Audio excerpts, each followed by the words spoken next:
রেলগাড়ির কামরায় হঠাৎ দেখা, ভাবিনি সম্ভব হবে কোনোদিন। আগে ওকে বারবার দেখেছি, লাল রঙের শাড়িতে, ডালিম ফুলের মতো রাঙা। আজ পরেছে কালো রেশমের কাপড়, আঁচল তুলেছে মাথায়।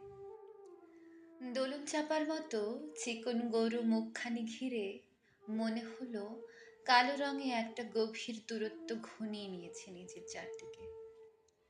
যে দূরত্ব সর্ষে ক্ষেতের শেষ সীমানায় শালবনের নীলাঞ্জনে।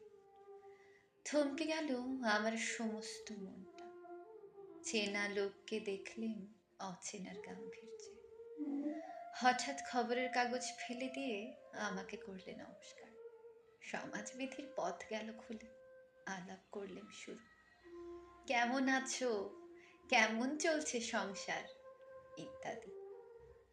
সে রইল জানলার বাইরের দিকে চেয়ে, যেন কাছের দিনের ছোঁয়াচ পার হওয়া চাহনিতে। দিলে অত্যন্ত ছোট দুটো একটা জবাব, কোনোটা বা দিলেই না। বুঝিয়ে দিলে হাতের অস্থিরতায়, কেন এসব কথা, এর চেয়ে অনেক ভালো চুপ করে থাকা।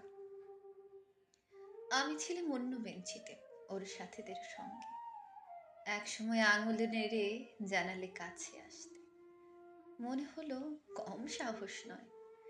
বসলুম ওর এক বেঞ্চিতে।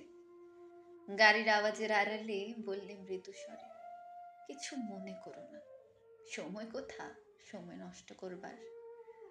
আমাকে নামতে হবে পরের স্টেশনে, দূরে যাবে তুমি, দেখা হবে না আর কোনো দিনই। তাই যে প্রশ্নটার জবাব এতকাল থেমে আছে, শুনবো তোমার মুখে। সত্য করে বলবে তো? আমি বললাম, বলবো। বাইরের আকাশের দিকে তাকিয়ে শুধুলো, আমাদের গেছে যে দিন, একেবারেই কি গেছে, কিছুই কি নেই বাকি। একটু রইলেন চুপ করে, তারপর বললেন, রাতের সব তারাই আছে দিনের আলোর গভীরে। খটকা লাগলো, কি জানি বানিয়ে বললেন নাকি। ও বললে, থাক, এখন যাও ওদিকে। সবাই নেমে গেল পরের স্টেশনে। আমি চললাম একা।